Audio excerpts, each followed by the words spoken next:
हो भी रहा है।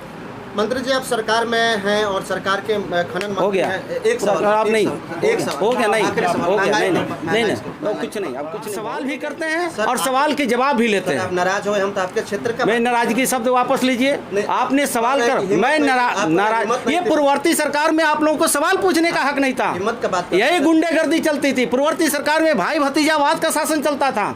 आप लोग किसी के दरवाजे पर नहीं जा पहुंचते थे।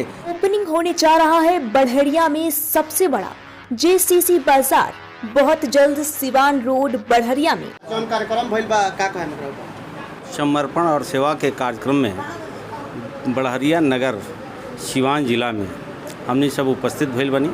देश के गरीब, दलित, अति पिछड़ा सर्व समाज के गरीब लोग के बीच में नरेंद्र मोदी जी के जन्मदिन धूमधाम से 17 तारीख के मनावल गए।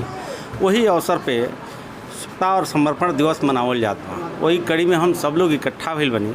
गरीब कल्याण अन्न योजना वितरण के तहत गरीब के अन्न की कमी न होके, गरीब भूखा पेट ना सो जाओ, गरीब की खुशहाली कैसे आवे ओके चिंता नरेंद्र मोदी जी करतनी।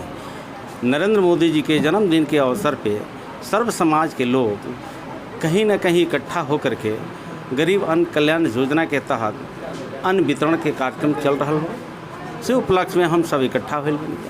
लेकिन मंत्री जी रवा नहीं लागल कि बिहार के मंत्री बनी रवा, खनन मंत्री बनी रवा, नहीं लागत कि जौन अनाज वितरण होता, अन्न वितरण होता, राशन कार्ड बनता, वो नहीं लागत कि अगर रोजगार दिया रोजगार जे बेरोजगार युवक लोग बात तो अन्न वितरण कार्यक्रम की जरूरत ना, लोग खुद अब रोजगार हो जाए, लोग युवा रोजगार हो जाए तो लोग को रोजगार मिले तो कुल वितरण की जरूरत ना, लोग खुद अपन कमाई लोग खाई अपने परिवार के लोग सुखी खुशहाल परिवार। ये आपका सवाल थोड़ा सा अटपटा है।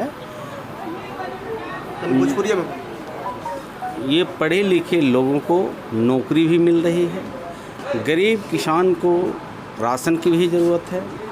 मुझे लगता है कि पढ़ने लिखने वाले लोगों को नौकरी सरकार दे रही है, नौकरी मिल रही है। रही बात अन्न वितरण के लिए, तो बहुत ऐसे गरीब परिवार हैं भूखा पेट न रह जाए, भूखे पेट न सो जाए, उसकी चिंता नरेंद्र मोदी जी जो देश के अगुवा है, देश के गरीबों के मसीहा हैं, जो परम पूज्य बाबा साहब अम्बेडकर, श्यामा मुखर्जी जी, दीनदयाल उपाध्याय जी, महात्मा गांधी जी, राजेंद्र प्रसाद जी का सपना था कि अंत्योदय, वो अंत्योदय को सपना अगर साकार कोई कर रहा है तो नरेंद्र मोदी जी कर रहे हैं। उसी अवसर पे गरीबों को ये चीज़ सुख सुविधा मुहैया कराई। आपको हम रोकेंगे, आप बोल रहे हैं कि गरीब भूखा ना सो जाए इसलिए अन्न वितरण जरूरी है। आज़ादी के 75 साल के बाद भी गरीब भूखा सो जाए, ऐसी जो स्थिति क्यों आ गई? मुझे लगता है कि आप थोड़ा सा पूर्व में भी जा करके पूछना चाहिए। जितना स्वतंत्रता आज़ादी आपको मिली आज पूछने के लिए, आपको जो आज जो आज़ादी मिली है आपको इतना पूछने के लिए, ये आज़ादी तो 15 साल पहले आप लोगों को पूछने का भी अधिकार नहीं था। आप पूछ नहीं सकते थे, उनके जवाब नेता नहीं दे सकते थे। ना रोड था, ना बिजली था, ना पानी था, ना अन्न था, गुंडागर्दी था, जंगल राज था। यहाँ गरीबों को गरीबी की बात कोई सुनने वाला नहीं था। नेताओं के सामने पत्रकार, मीडिया आए दिन क्या क्या हो रहा था। लेकिन धन्य है भारतीय जनता पार्टी एनडीए की सरकार जब से आई है, वो गरीब हो, पत्रकार हो, शोषित हो, पीड़ित हो, सर्व समाज के लोग हो, किसान हो, मजदूर हो, वकील हो, छात्र हो, नौजवान हो, सबकी आज़ादी है। सब लोग अपनी बात के लिए आगे आते हैं। मंत्री जी आप जो बोले वही तो हम सवाल पूछ रहे हैं कि आज स्थिति क्यों आ गई कि गरीब भूखा सो जाएगा, इसकी चिंता करनी पड़ रही है सरकार को। ये तो पूर्ववर्ती सरकार की, ये तो मात्र 7 साल के देश के प्रधानमंत्री जी हैं, उसकी भी चिंता हो रही है। पीडीएस के माध्यम से गरीबों को अन्न योजना चला करके नरेंद्र मोदी जी ने ये चिंता जाहिर किया। पूर्व की सरकार तो गरीबों को गरीबी दूर करने की बात करती रही, लेकिन अपनी जेब भरती रही।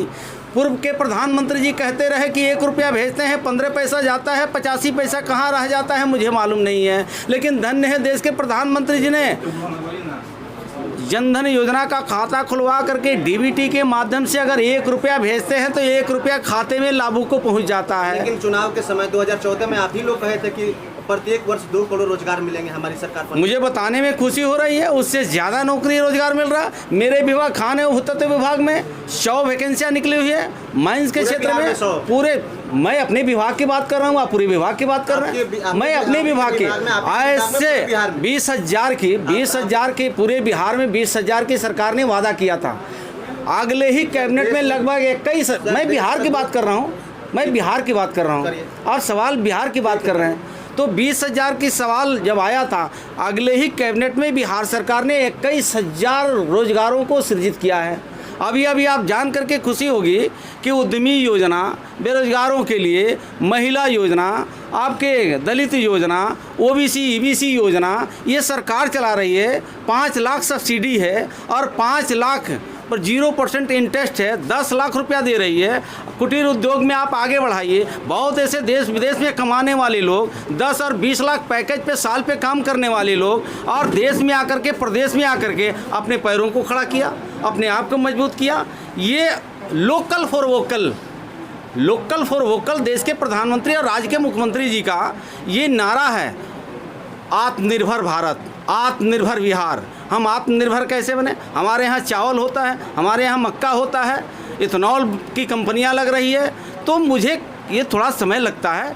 यही स्वास्थ्य की चिंता आप करते हैं। 3 लोकसभा में 1 हॉस्पिटल बनने का काम स्वास्थ्य मंत्री जी कर रहे हैं। ये सिवान में बड़े बड़े हॉस्पिटल का उद्घाटन हुआ। चलिए हम स्वास्थ्य के ऊपर आते हैं। मंत्री जी, आप जिस जिले के सांसद बने थे, इसके पिछला बार में गोपालगंज जिला के सांसद थे आपको पता है जिला में एक सदर अस्पताल है, अनुमंडल अस्पताल है और कई प्राथमिक स्वास्थ्य केंद्र है, लेकिन इतने अस्पताल होते हुए किसी अस्पताल में आज तक CT स्कैन नहीं लगा सर, क्यों?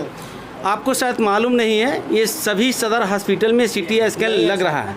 नहीं, पहले नहीं ये था। पहले आप सब लग रहा है, सब ये नरेंद्र मोदी जी के आने के बाद से, NDA सरकार आने के बाद से ये सारी चिंता बढ़ी हुई है। मैं कहा हूँ जो सदर, मैं बिल्कुल उठाया। मेरे सांसदी काल में आप जा करके लोकसभा साइट पर देखिएगा, अगर ये लोकसभा साइट आपका सर 5 साल कार्यकाल पूरा, मेरे लोकसभा सीट का मशीन गोपालगंज एकदम लगा हुआ है। आपको मालूम नहीं है तो आप स्वास्थ्य विभाग में जा करके वहाँ के CS से जानकारी लीजिए। नहीं है सर, अभी लग रहा है, एकदम लग रहा है। तो जो 60 साल, जो 65 साल की शासन किया है, जो 45 साल एक परिवार की सरकार रही है, आपकी जुबान नहीं खुल रही थी, आप पूछने की औकात नहीं रखते थे। आज तो नरेंद्र मोदी जी की सरकार में, NDA की सरकार में आपको मैं धन्यवाद देता हूं कि आप पूछते भी हैं, आप सवाल भी करते हैं और सवाल के जवाब भी लेते हैं। आप नाराज हो, हम तो आपके क्षेत्र का, मैं नाराजगी शब्द वापस लीजिए। आपने सवाल कर, मैं नाराज, ये पूर्ववर्ती सरकार में आप लोगों को सवाल पूछने का हक नहीं था। हिम्मत का बात, यही गुंडेगर्दी चलती थी। पूर्ववर्ती सरकार में भाई भतीजावाद का शासन चलता था। आप लोग किसी के दरवाजे पर नहीं जा पहुंचते थे। लेकिन धन्य है भारतीय जनता पार्टी NDA की सरकार, वो नेता बड़ा हो या छोटा हो, सबके सामने आप बैठते हैं, सबसे बात करते हैं, सबसे जवाब। सवाल नहीं पूछे, मैं सवाल पूर्ववर्ती सरकार की मैं बात कर रहा हूँ। मतलब अभी हम लोग ठीक से एकदम, आप अभी इस सरकार में आप सुरक्षित है, स्वस्थ है, मस्त है, एकदम सवाल आप पूछते। यही तो मैं कह रहा हूँ, ये सरकार में आपको सवाल पूछने का स्वतंत्रता मिली है, आज़ादी मिली है। आप स्वतंत्र रूप से सवाल पूछते हैं और इसका जवाब NDA की सरकार देती है। अगला सवाल पूछते हैं, आप खनन मंत्री हैं बिहार के। भोजपुरी में हम पूछे, हालांकि भोजपुरिया ऐसा काहे हो गई कि शराब और बालू दोनों महंगा हो गए बिहार में? देखिए, बालू महंगा नहीं है, सरकार ने बालू को रेट को सुनिश्चित कर दिया है। दोनों नसीब नहीं क्यों? मैं बालू की बात कर रहा हूँ, मतलब मैं दोनों का बात कर रहा हूँ। मैं बालू की बात कर रहा हूँ। बालू 3500, 4000, 3900 सरकार ने रेट को फिक्स कर दिया है। अगर उसमें कोई गड़बड़ी करता है तो बाली मंडी में जाकर के CO और थाना प्रभारी को औचक जांच करने का आदेश मिल गया है। वो जांच करते हैं और गिरफ्तारियां होती है, FIR होता है, संपत्ति जब्त की जा रही है, आर्थिक अपराध के मुकदमे दर्ज हो रहे हैं। अगर आप पढ़े लिखे नौजवान पत्रकारिता कर रहे हैं तो आपको आए दिन TV और सोशल मीडिया पे चलते रहता है, बड़े बड़े अधिकारी की संपत्ति जब्त हो रही है, उनके ऊपर FIR हो रहा है। ये जिस विभाग का मैं दायित्व संभाल रहा हूँ, उस विभाग की मैं बात कर रहा हूँ। तो मुझे लगता है कि आने वाले दिन में आपको मैं न्योता देता हूं कि अगर इस तरह की कहीं गड़बड़ियां बालू के क्षेत्र में कोई कर रहा है तो आप प्रकाशित करें। आपको अभी 1 महीना 1.5 महीना पहले आपके व्हाट्सएप पे एक ऑडियो रिकॉर्डिंग और एक मैसेज भेजा गया था जिसमें 2 ट्रक सिवान जिला में पकड़ाया था। उसका एविडेंस भी आपके पास भेजा गया था, आपने कार्रवाई किया उस पर? अब कार्रवाई इतना तो हुआ है, आपको ये वही ना, आपको मालूम नहीं है? एक नहीं, सैकड़ों FIR पूरे बिहार में रोज होता है। ट्रक को ऐसा नियम बन गया है कि अगर 1 महीने के अंदर ट्रक जो गिरफ्तारियां होती है, FIR होता है, उसके राजस्व वसूली नहीं होता है तो ट्रक नीलाम करने का वहां के स्थानीय DM को दे दिया गया है। 1 महीने के अंदर जो उसके ऊपर फाइन लगता है, वो फाइन अगर मालिक नहीं देता है तो ट्रक और उस पर जो भी है, बालू है, पत्थर है, जो भी है, उस सहित नीलाम कर देना है। हो भी रहा है। मंत्री जी आप सरकार में हैं और सरकार के खनन हो गया मंत्री हैं। एक सवाल आप नहीं एक सवाल हो गया नहीं आखिरी सवाल, हो गया महंगाई नहीं पर- नहीं महंगाई नहीं कुछ नहीं अब कुछ नहीं बहुत हो गया इसको